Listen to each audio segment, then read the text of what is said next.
Hello mga ka-wheels, isang magandang umaga sa inyo. Ayan, happy Monday. So ayan, nandito na naman tayo sa ating another series ng ating vlog dito sa ating Jensen Wheel Shop. Ayan, so ang itatakil natin ngayon is mag-update tayo ng mga ating unit na made to order and restoration. Ayan, mamaya pupunta rin tayo sa ating conversion shop. And then sisilipin din natin yung ating painting area.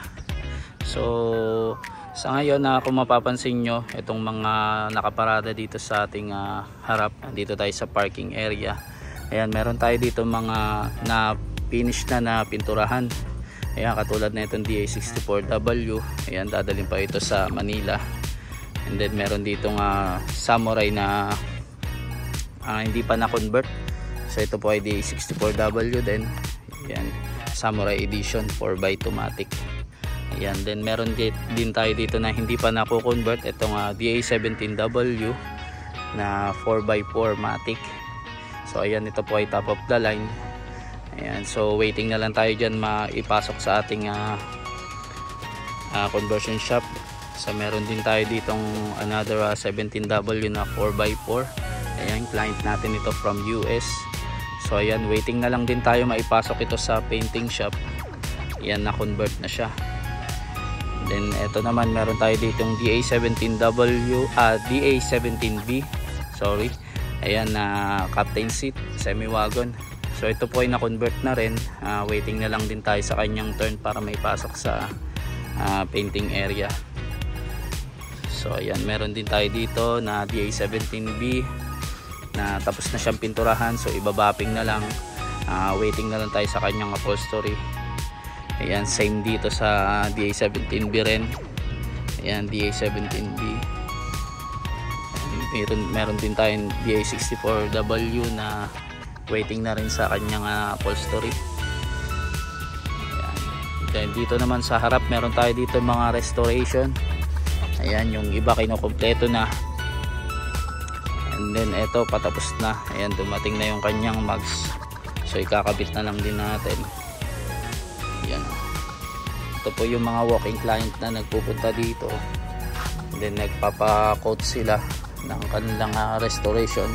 After makapag-decide, iiwan nila yung unit dito para pinturahan. Usually nag-adds din sila ng kanilang mga accessories. Like ito, nag-add siya ng upholstery niya. Then nag-add din siya ng mga stainless cover sa kanyang stepboard. Ayan, then nagpalagay din siya ng mga sticker. Ayan. Ayan, so ayan, patapos na rin. Ito yung meron tayo na itong part 1 and part 2, itong unit na to. Ayan, so patapos na rin ito, napinturahan na rin yung kanyang under chassis. So ngayon kinukumpleto na lang, din binabapping yung kanyang body. Ayan, so punta naman tayo dito sa likod. Ayan, so ito po yung natin, project car na Suzuki Palette. So ngayon natapos na yung dashboard. Ayan, ipa-final lang natin ito. Ayan, then sa kanyang body ibabapping na lang din. Ayan, ready na ikabit yung kanyang mga mga skirts like bumper, pati yung kanyang sliding door. Ayan, ito po ay dumaan na rin sa heavy PMS tsaka aircon PMS. So ayan, after makompleto nyan, isasalang naman natin to yung kanyang mga accessories. Then isasalang natin sa road test after makabit yung mga accessories. Ayan, sorry. Ayan. So punta naman tayo dito sa sa conversion shop, dito sa kabilang shop. Ayan. Hello mga ka-wheels, so ayan, nandito na tayo sa ating conversion shop. So meron tayo ditong unit na kinonvert. Ito po ay 4x4. So ito po ay baki-baki. So ayan yung kanyang conversion. Ayan, pinalitan natin ng safety conversion na baki-baki. Ayan, so ito po ay ongoing na rin sa kanyang dashboard. Actually patapos na siya. Ayan, So ibabalik na lang natin yung kanyang manibela bago natin ilabas sa conversion shop. Ayan. Ito po ay hindi made to order. Ito po ay ating buy and seller na client. Ayan, na nagpunta dito sa ating conversion para magpa-convert lang. So ito po ay as is convert lang. So meron tayo ditong made to order na kinabitan ng brand new left hand drive. Ayan o. So ito po ay made to order. So meron tayo ditong bagong pasok na unit din. Ito po ay made to order din. Ayan, VA17B. So ayan, kung mapapansin nyo, naka right hand pa siya. So ito ililipat natin dito sa kabila. Then maglalagay rin tayo ng kanyang brand new left hand drive power steering rack. Ayan. So punta naman tayo dito. Actually nandito na yung sa likod ko yung painting area. Ayan. So ito po ay DA17B 4x4. Ito po ay client natin from Jensen. So ito, waiting na lang tayo. This week may kabit ang kanyang upholstery para ma-release na rin natin ito after pumasa sa ating road test. Ayan, medyo nadumihan na, pero later on ibabapping lang natin yan, then iwa-washing after makompleto.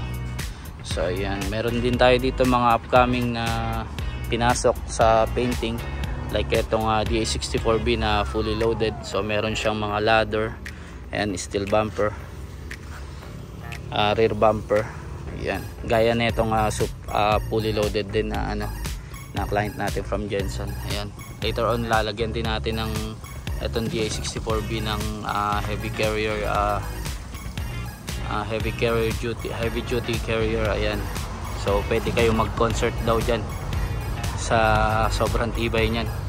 Ayan, then may spoiler din siya. Ito, naka-ready lang. Ayan, so ito po ay meron tayo ditong bagong pinasok na DA64W. Hindi ako nagkakamali, sporty yata ito. Ayan, sporty nga. Ayan, so ready na siya for painting ngayon. Ayan, so sisimulan na natin tong isander. Ayan o.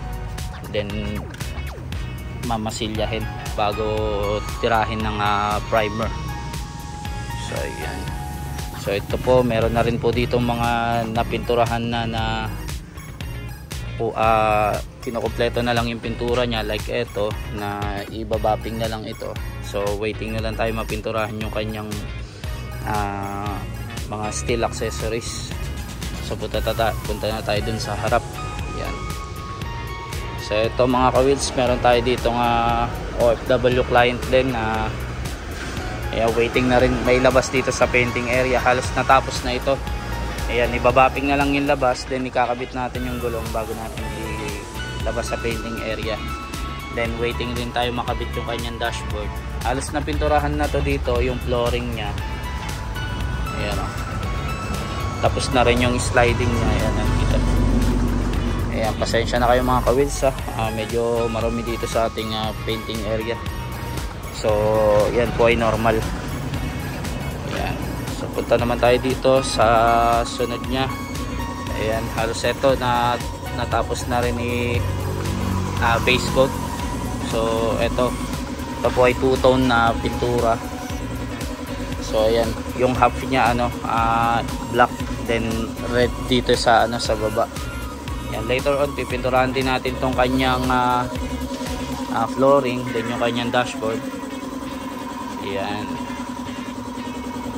So punta tayo dito sa yung malapit na matapos na unit. Ayan o. Ito po ay client din from Luzon, Laguna. Ayan.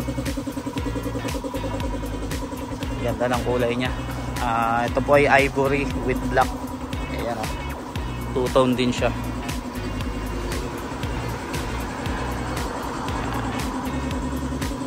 So waiting na lang to matapos din, may labas na natin to sa painting area. Then waiting na rin siya sa kanyang upholstery.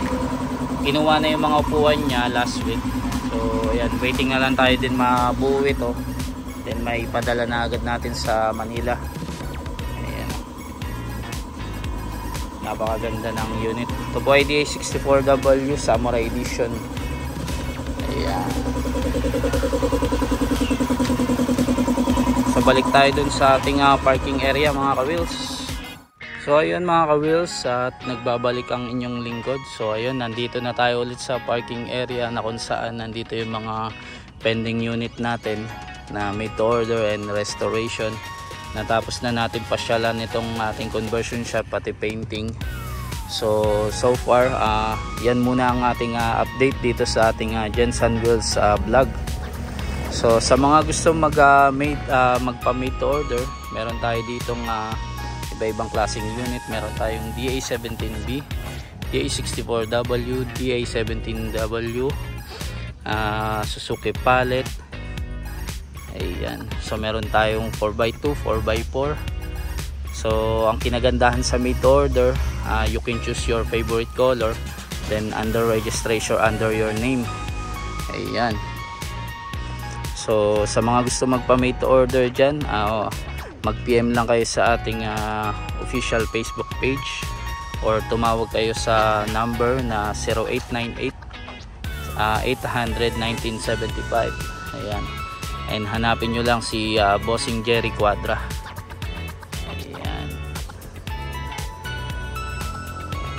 So paano mga ka-wheels, hanggang dito na lang ang ating vlog. Maraming salamat sa inyong patuloy na pagsubaybay. Ayan. Mag-iingat po tayong lahat. Sige mga ka-wheels.